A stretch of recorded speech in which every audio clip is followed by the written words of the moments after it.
Alam mo, imposibleng hindi mo alam kung alam mo nga kung kailan ka na-admit sa PNP, hindi mo alam kung kailan ka na-dismiss.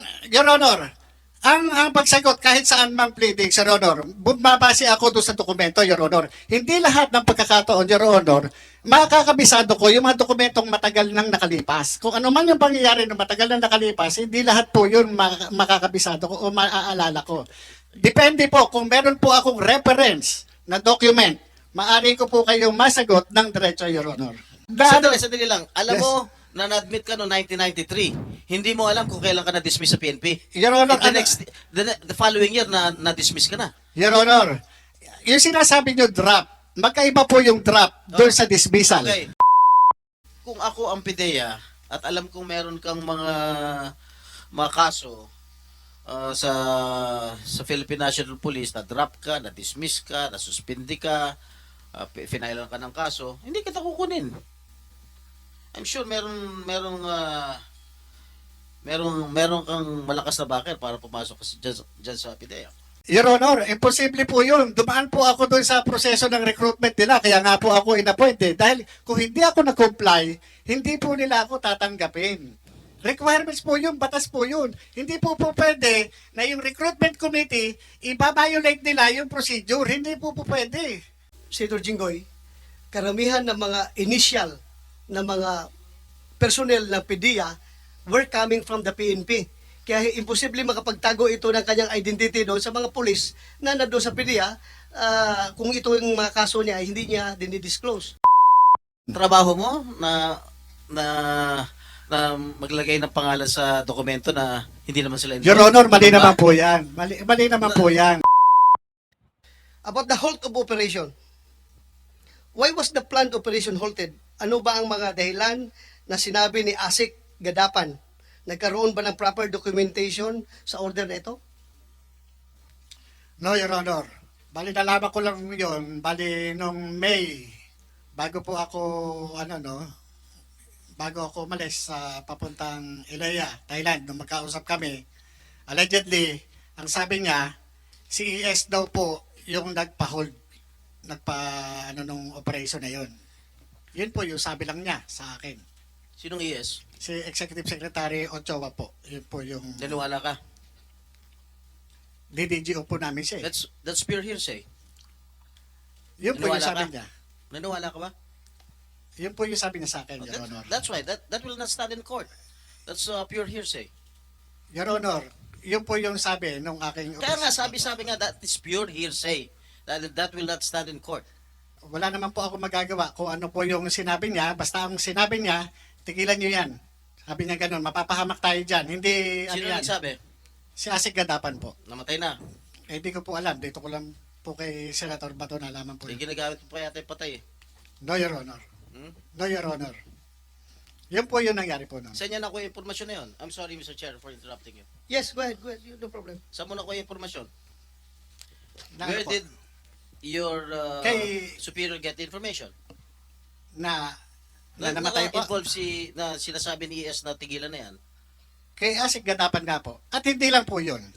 Ako po ay naimbitahan sa Malacanang Nino? ng ng Law Enforcement Security Integration Office. Ito po When was this? after 1 year o matapos yung humigit kumulang 1 taon. Ito po ay kung di ako nagkakamali, July 2013. Ako po ay pinatawag sa Malacanang. Nagtataka po ako, nagpatawag sa'yo? si Attorney Serapio, Police Director Pelizardo Serapio Jr. ng Law Enforcement Security Integration Office ng Malacanang sa Mabini Hall po. Ngayon po, pinatawag po ako doon ni Attorney Serapio sa Malacanang. Pinadala sa akin yung mga dokumento at iba pang holdings. Correction. Your Honor. General Serapio, hindi siya attorney. Ako ko lang, abogado siya, pero as para sa inuhim, hindi siya abogado. General Serapio, yung Lisio chief during the time of President Aquino. Pelizardo Serapio po. Pelizardo Serapio. Opo. Class 78. Yeah. Yan po ay Anyway, nagpatawag sa akin. Ngayon po, nung pinatawag ako po doon, nag-report po ako doon. Dala-dala ko yung ilang dokumento at yung PowerPoint presentation. Nag-present po ako doon ng humigit kumulang sa 4 na oras. kung pwede po natin ma-check doon na ako ay nagpunta mismo doon sa lesyo na yon. Kung saan i-report ko, i-brief ko sila doon sa mga ongoing projects na ginagawa namin. Pati yung mga hindi natuloy o pinigil na mga operasyon ng PIDEA. Nagtataka ako, bakit ako ang pinatawag? Ordinaryong ahente lamang po ako ng PIDEA. Bakit hindi yung director ko o yung director general ng PIDEA? Doon Why? po ako Why? nagtataka doon. Why? Dahil po, noong panahon na yon, nung nagkaroon po ng, yung sobra na yung ginagawa ng PIDEA, pagpipigil sa amin na hindi pagtatrabaho. Inilabas ko po ito sa public. Nilabas ko po sa media yan. Kung di ako nagkakamali, 2013 po yan. Nandiyan naman po sa YouTube yan. Ano yung nilabas mo? Yung pong incompetence ng PIDEA, bakit ito wala nang nahuhuling malalaki? Samantala, yung mga hinuhuli namin, ito po yung mga based doon sa mga case operational plan na talagang ginastusan ng gobyerno. Bakit parang namimili noon sa mga trabaho? Bakit sinusuppress yung aming mga, yung mga tungkulin namin? Biruin nyo, nilagay kami ro sa likod ng PIDEA doon sa squatters area na ang hinuhuli namin, malalaking drug trafficker. Ang pinahuhuli na lamang sa amin, piso-piso. Ano ang sabi sa akin sa Malacanang? Wala naman yung mga hinuli nyo eh. Puro mga gawa-gawa nyo lang yan eh. Matitinong mga inchik yung mga hinuli nyo eh. Pero, pinakita ko sa kanila sa briefing, dala-dala ko yung record ng Anti-Money Laundering Council ang nakapirma, Central Bank Governor, Security Exchange Commission, at saka yung Insurance Commission. Tatlo yan. Tatlo yung nakapirma na yan na doon sa AMLAC document. At ito, sa 200 billion po na financial investigation na kinandak namin sa tulong ng AMLAC, 200 billion po. 200 billion pesos po yung accumulated na pondo na naiipon ng drug lord. Ang inabot na lamang po ng AMLAC doon sa Asset Preservation Order is 130.4 million na lamang po. Okay, Pero so- binaliwala ho nila yung mga sinasabi ko. Sandali. Yung pinatawag ka, that was not related to this particular halted operations. Ibang-ibang operations yon. Iba-iba po yun. Iba. Iba-iba po. Ang ano ko po nun, bakit hindi natutuloy yung mga operation? Bakit sinusuppress nila yung aming pagtatrabaho? Yun po ang issue ko doon eh. Ang ano ko sa kanila, bakit ganito? Samantalang yung mga sinundan nung Director General na inilagay nila Secretary Ochoa, hindi naman po ganun. Hindi naman po ganun na biruin ninyo. Ang mga tinatrabaho namin based doon sa case operational plan, biglang ilalagay kami doon sa barangay Pinyahan at paghuhulihin lang kami ng piso-piso. Pag nahulin mo yung pusher, wala kang karapatan na i-follow up ito. Kayo, Your Honor, galing kayo sa law enforcement. Pag nakahuli ka, pataas ho ba? Di ba? Pataas ho ba? Di ba yung trabaho natin? Eto, pag nahuli mo, tuldo ka na dyan. Wala ka ng karapatan i-follow up yan. Ganun po yung nangyari sa amin doon. Mr. Chair, Thank if you. I may, Go ahead, Senator Jinggoy. who were present in that particular meeting? Kami, ako, tsaka siya. Dalawa lang kayo? Ganun naman po mag-usap doon eh. Nung pinatawag ka sa Malacanang, dalawa lang kayo? Ay, sa Malacanang, Your Honor? Sa Malacanang po, ako, at saka yung itong si Director Serap, Police Director Serapio, at saka yung meron pang doon eh. Meron pa ibang tao, Your Honor. You briefed them that day? Sir, Your Honor? Did you brief them that day? Yes, Your Honor. Ito po yung, hindi ko na lang po kung 29 o 30 ako nagpunta, Your Honor. So after the so-called briefing, what happened? Ayun po, at after the briefing, yung nga po, binaliwala nila yung mga sinasabi ko. Sa kabila ng meron naman akong mga ipinakikita na pruweba patungkol doon sa mga tinatanong nila, pero sa kabila noon, wala na silang, sa akin, hindi sila interesado sa mga sinasabi ko, Your Honor. Okay, let me invite your attention, if I may, with the permission of Senator Bongo and Senator Robin Hood Padilla and of course the Chair. Let me invite you to who you are. Yes, Your Honor. You were admitted in the PNP when? 1993, Your Honor. Exact date.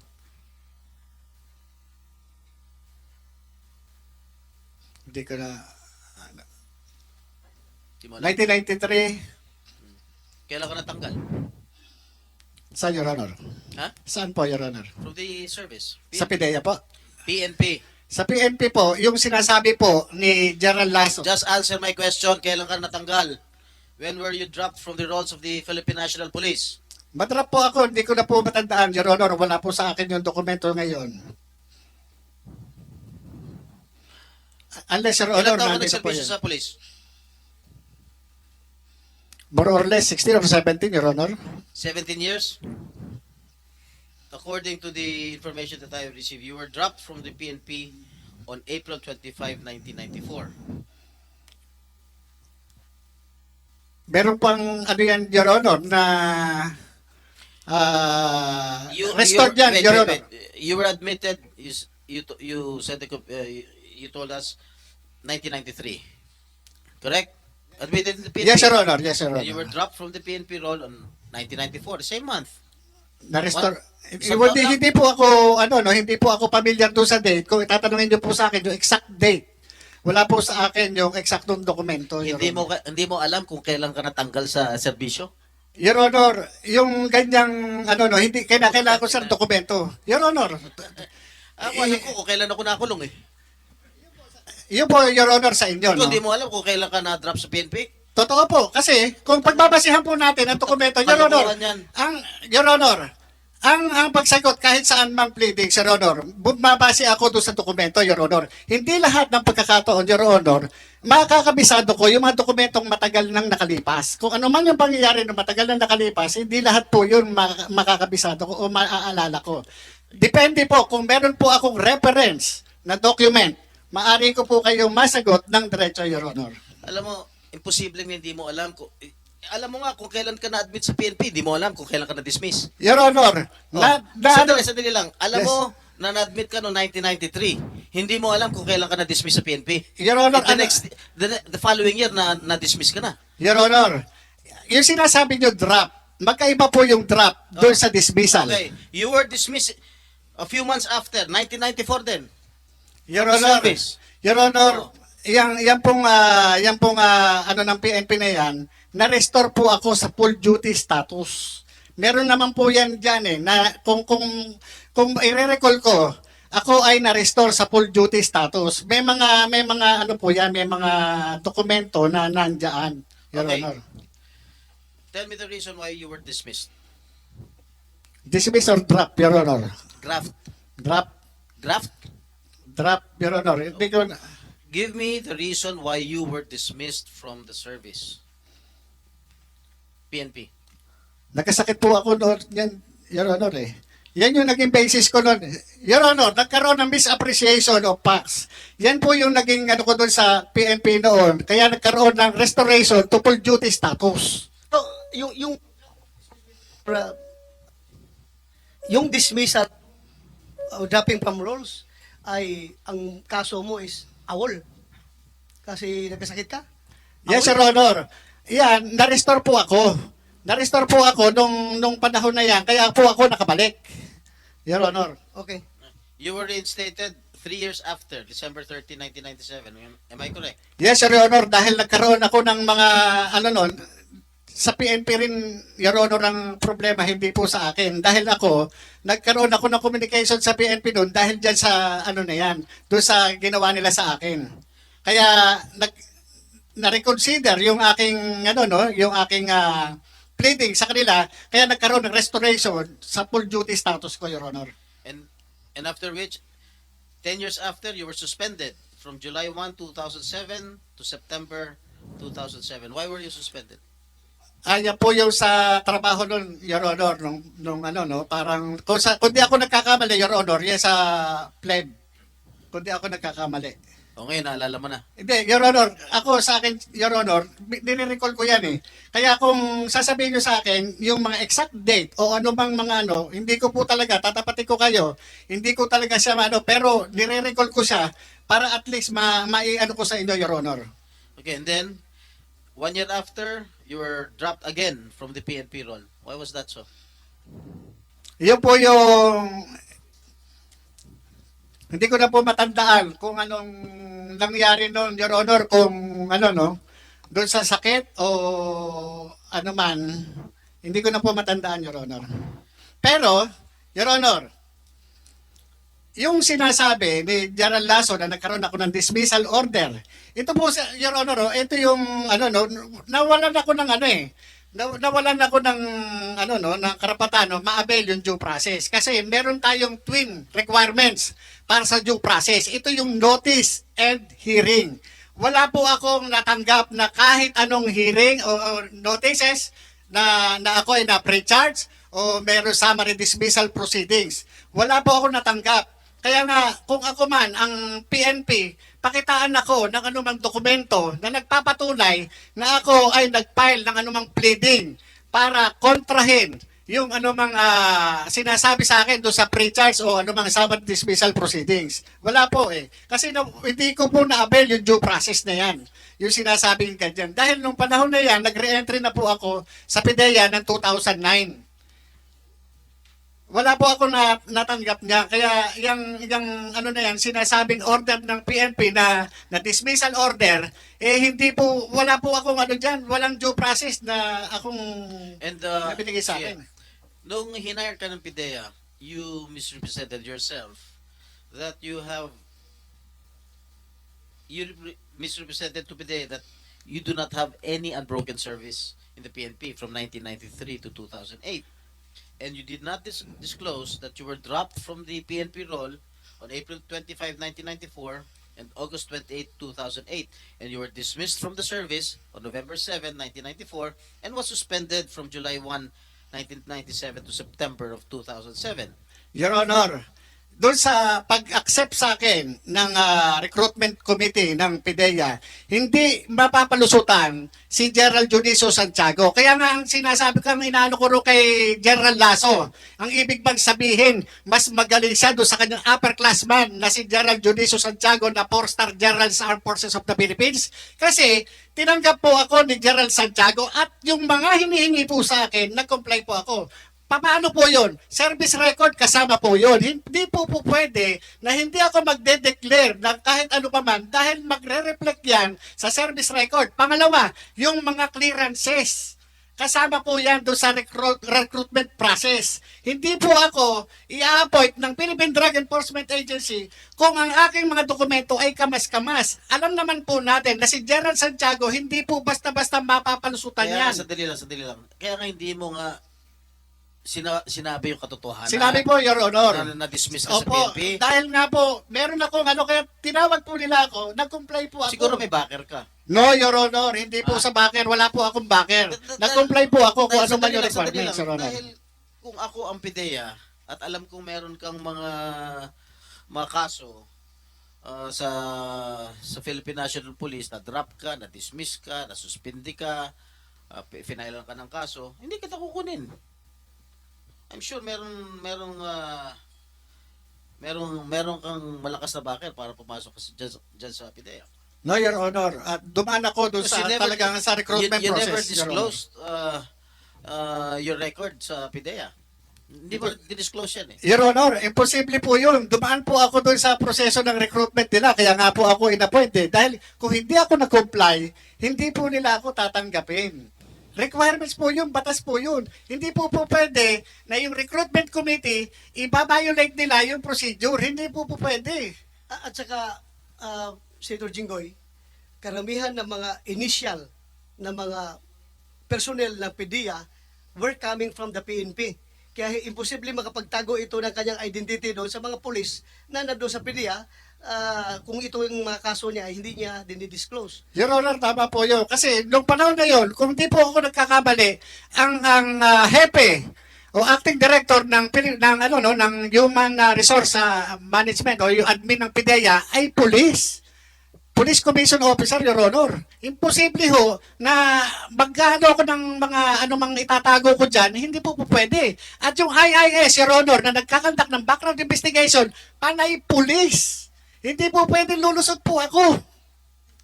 At sigurado ko, kung iskalawag ka na pulis, lalong-lalo na PIDEA papasukin mo, mukhang malabo siguro, mukhang siraulo ang PIDEA kung tatanggapin ka, kung iskalawag ka na pulis.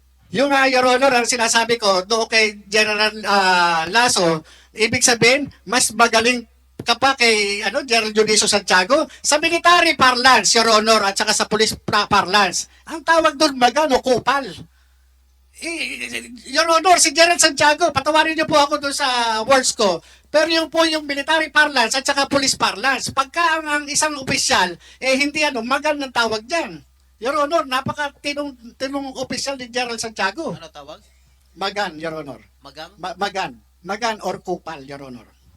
Totoo ba yan, Mr. Chair? Yes, magan, stricto. Ibig sabihin ng magan, stricto. Kupal, Never wrote in the in your PDS, yung parang personal data sheet, that you were dropped from the roles of the PNP. Your Honor, You were dismissed from Your the Honor, service. merong pinasubmit sa akin, may pinakomply nga po, yung PIDEA recruitment, pinakomply po lahat sa akin. Nakomply ko po lahat yan. Ano pinakomply sa'yo? Lahat po ng mga lacking na documents. Halimbawa, lumabas sa background investigation, halimbawa, may ganito, may lacking ako. Pinakomply naman po, eto, may ganyan, alam mo ba to? Hindi ko po alam. Kung ngayon, alam ko na, inayos po yan. Yung ginagawa po nila sa akin na hinahanapan ako ng kasiraan, nagtataka po ako. Sa halip na yung subject na sinasabi ko sa kanya, sinulatan ko po si General Lasso, Your Honor Magmula nung matanggap ko yung information na yan, galing kay Mr. Dave Curioso nung April 2, nag-antay po ako ng anong mangyayari. So kaya nung wala akong matanggap na anumang paabiso galing sa PIDEA para tanungin ako, formal po akong sumulat sa PIDEA noong April 7 para po maliwanagan po kung ano man yung gusto yung nalalabuan sila. Sa katunayan, ito po yun, no?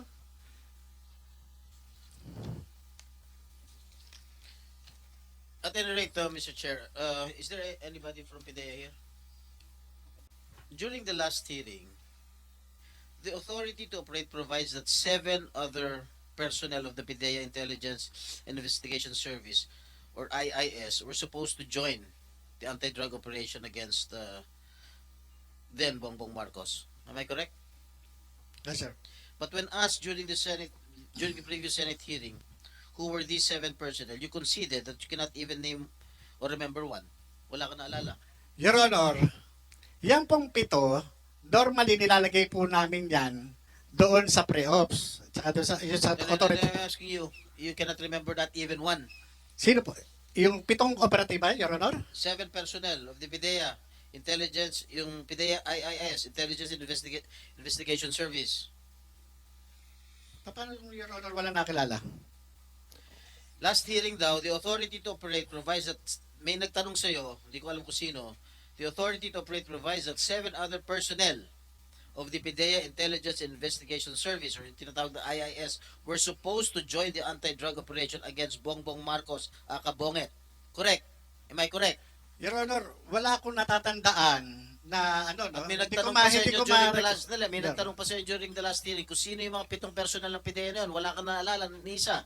Last hearing, Your Honor, wala pong nagtanong sa akin na tungkol po doon sa 7 Now, 7 operatiba sige, po. ako magtatanong sa iyo. Sino itong 7 personnel na ito ng PIDEA? IIS. Nandyan po, Your Honor? Na Senator Jinggoy, maybe you're referring to yung 7 na nag-execute ng affidavit na hindi nangyari yung operations na ginawa nila? Because that was not, I presided that hearing at hindi ko narinig yung sinabi niya na 7 na kasama niya sa operation. Meron ka ba binanggit na... Wala, Your Honor Wala akong natatandaan na nagtanong kayo na sino-sino yung elements. Ang nandyan lang, yung kung ano lang po yung entries na naandyan. Okay. You were also saying that when you got dismissed or separated from PIDEA, you left the alleged authority to operate in the pre-operation report at the IIS. Tama ba? Yes, Your Honor, nandun sa opisina. Do you have any proof that you indeed left the said documents to IIS? Wala. Informal lahat po sa yung ginagawa namin, Your Honor. At nung umalis kami doon, nung na-transfer kami, hindi na kami nakabalik, Your Honor, doon sa opisina na yun. Ultimo nga po, yung case folder ko na lang. Paano, educate me, paano nabanggit ang pangalan ni Presidente, pangalan ni Marcel Soriano, at iba't iba pang personal? Your Honor, ito yung confidential informant na nakunan ko ng statement. At ito, Who is this confidential informant? hindi ko po maalala, Your Honor. Anak ng Sa taga- pagkawala. Sa tagal po, Your Honor. Alam mo, ikaw Morales, nagbabanggit ka ng pangalan ng mga personalidad ultimo pangalan ng presidente, ultimo pangalan ng mga iba't ibang sikat na artista na wala ka na may ebidensya. Your Honor, Sinasabi galing sa Your informant. Honor, Sandali yung- lang. Can you just let me Yes, Your finish? Honor. Ang sinasabi mo, galing sa informant. Ngayon, ang sinasagot mo sa akin, hindi mo natatandaan kung sino informant mo? Ha? Am I correct? Hindi mo natatandaan? Your Honor, Naninira ka lang ng tao eh. Your Honor, pagpaumanhin niyo po, ako po bilang investigador, kumuha lang po ako ng salaysay. Ang confidential informant po, yung nag-declare. Yung pong lahat ng kanyang testimonya, nireduce ko po yun doon sa kanyang sworn statement. Ang aking motivation para kunan siya ng salaysay ay dahil doon sa dala niyang litrato, 5 pirasong litrato. Na yung litrato na yon, na pinrint, magmula doon sa kanyang cellphone, pinakita Your Honor yun. Pinakita yun. Yung mga, ano na yan, yung mga tao na naandyan, siya po mismo ang nag-declare. Kahit kilala ko, o nakikilala ko yung tao na naandon sa picture, tinanong ko po sa kanya, kahit kung ano yung ginagawa doon, tinanong ko po sa kanya. Hindi ko po siya pinangungunahan. Your Honor, sa dami ng mga nahawakan kong kaso sa PIDEA, hindi po kara-kara, kagaya nga sabi ko po sa inyo, yung mga dokumento, kinakailangan ko makita para maging specific po ako. Mayroon akong ibang naaalala, pero pagpaumanhin po ninyo, hindi po lahat o kabuuan maaalala ko. Pero imposible na hindi ko po matandaan, Your Honor. Ito po yung, siya po ang nagsabi Sige, nun. bigyan mo ako ng dokumento Your Honor, nandun nga po sa PIDEA. O, nasaan? Doon po naiwan yun. Hindi naman po ako nag-uuwi. O, Pidea, meron pa pangalan si Marcel Soriano dyan at si Presidente Marcos. Your Honor, in the pre-operations report, there is no such name. But there's a hidden phrase there. No mention of the name Bongbong Marcos. There is the name of Bongbong Marcos alias Bonget, Your Honor. Na involved? No, I mean in the pre-operations. I'm referring to the pre-operations report, Your Honor. But the drug list. There is no name of the See? president, Your Honor. Marcel Soriano. No name, Your Honor. Your Honor, ito po kung bibigyan niyo po ako ng pahintulot na i-reveal ko yung kasarian ng confidential informant na wala akong mababiolate na constitutional rights ng tao, ipagkakaloob ko po. Pero sabi ko nga po sa inyo, yung pangalan niya, hindi ko matandaan.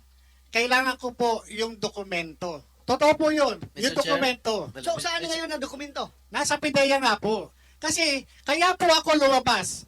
Dahil po, ako yung nag-imbestiga eh. He remembers all the details. But he does not remember the name of the confidential informant. That is quite absurd. Ano ba? He or she? Your Honor, He or she? Your, Babae o Honor, lalaki? Your Honor, yung sinasabi ko po Babae sa inyo, o kung lalaki? bibigyan niyo po ako ng karapatan. Sandali Yan lang, po, sandali ito lang. po yung hinihingi ko sa inyo, sasabihin ko po. Kasi, ang hinihingi ko lang po is garantiya. Kasi, kapag sasabihin ko kung babae o lalaki, madali po siyang matutukoy. Bakit no? Madali. Opo, kasi Maliwa- alam doon sa sirkulasyon po eh. Sila po yun eh. Oh, Sila po yun. Gusto So, mo magkaroon ng executive session? Gusto mong sabihin in executive session? Palalabasin Yung namin lahat ng pangalan? mga tao rito. Tayong dalawa lang, mag-executive Oh, session. yan. Bigyan Yes, mo Your sa Honor, akin. pagka kayo, pero yung ang pangalan, hindi, pero yung kasarian, sabi ko sa inyo, kahit hindi na po, bigyan nyo lang po ako ng garantiya na hindi ako ma-incriminate. Your Kaya- Honor, yun lang po. Paano ka ma-incriminate na kasarian lang pala sabihin mo eh?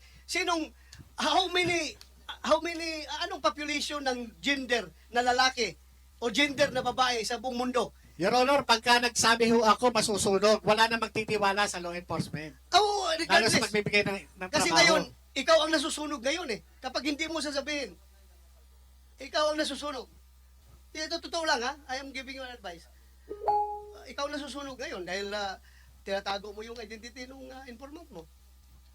I understand your position na ayaw mong ilaglag yung ahinte mo.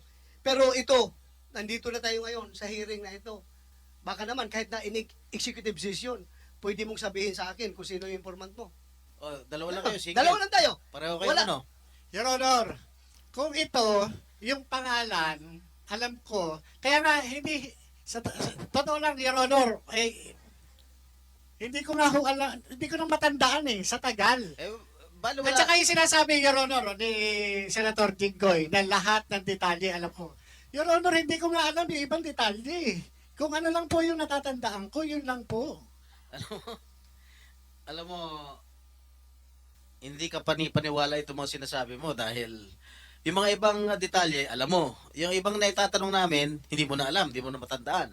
Ultimo yung gender nung confidential informant, whether babae o lalaki, hindi mo rin, ayaw mo rin sabihin.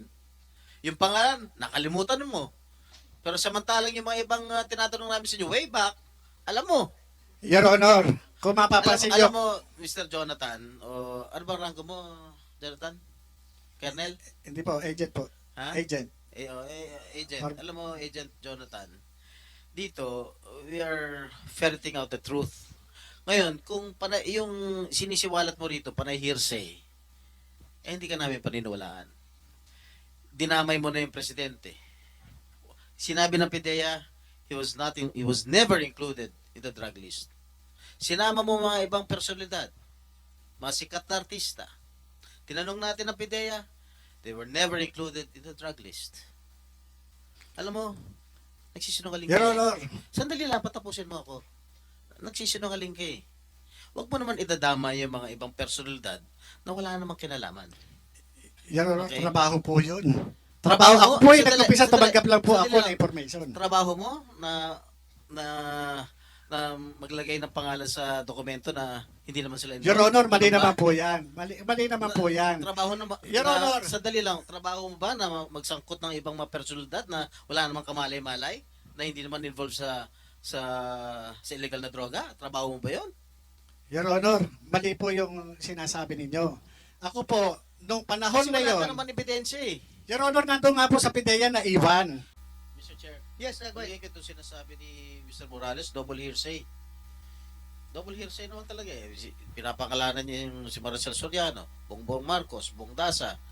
Galing daw sa informant niya. Tapos, tama po kayo dyan, Mr. Chair. Alam nyo, sa aking palagay, the source of the leak is most probably no other than Mr. Morales. Because I think he kept a copy. Siya sigurong nag-leak. Anyway, that is my own opinion, ha? And I believe in it. Your Honor, Sandali lang. Pag when I call you and I recognize you, pwede ka magsalita. And this So, person has unahin natin muna, Senador. this person has been charged of violation of Article 180 of the Revised Penal Code, which is still pending before the Metropolitan Trial Court, Branch 4 in San Fernando, Pampanga. In violation of Article 180 of the Revised Penal Code is ito sa false testimony. And the other criminal cases filed against Mr. Morales based on validated information from a concerned citizen. If this is true, estafa pending before the Metropolitan Trial Court, Pasig City, slight physical injuries pending before Branch 72, Pasig City. And as a final remark, Mr. Chair, the facts and evidence presented clearly demonstrate the questionable integrity and credibility of this particular resource person. And the same evidence refutes all accusations against the Philippine Drug Enforcement Agency and its current leadership. And the statements given by this particular resource person against the agency and its current leadership are evidently perjurious, defamatory, and outright false.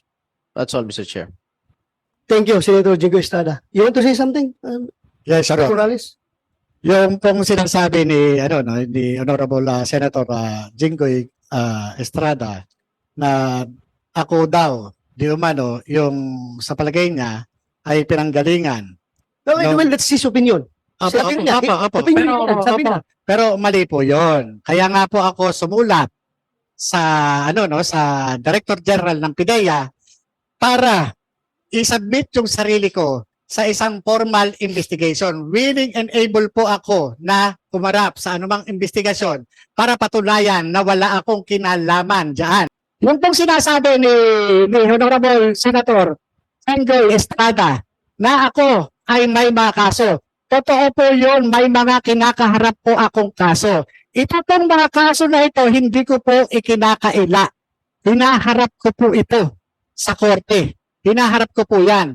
Lahat po yan, panay mga harassment case lamang po laban sa akin. Hindi po, kung ako ay nakasuhan, ay ako po ay guilty na.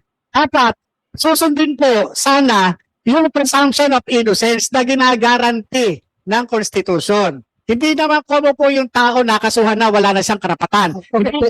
Yun po sana, no? I understand. Thank you. Umani naman ito ng iba't ibang reaksyon mula sa ating mga netizens. Ayon kay Nestor Gonzales, Senador Jinggoy, masyado kang halata na panig ka ni BBM.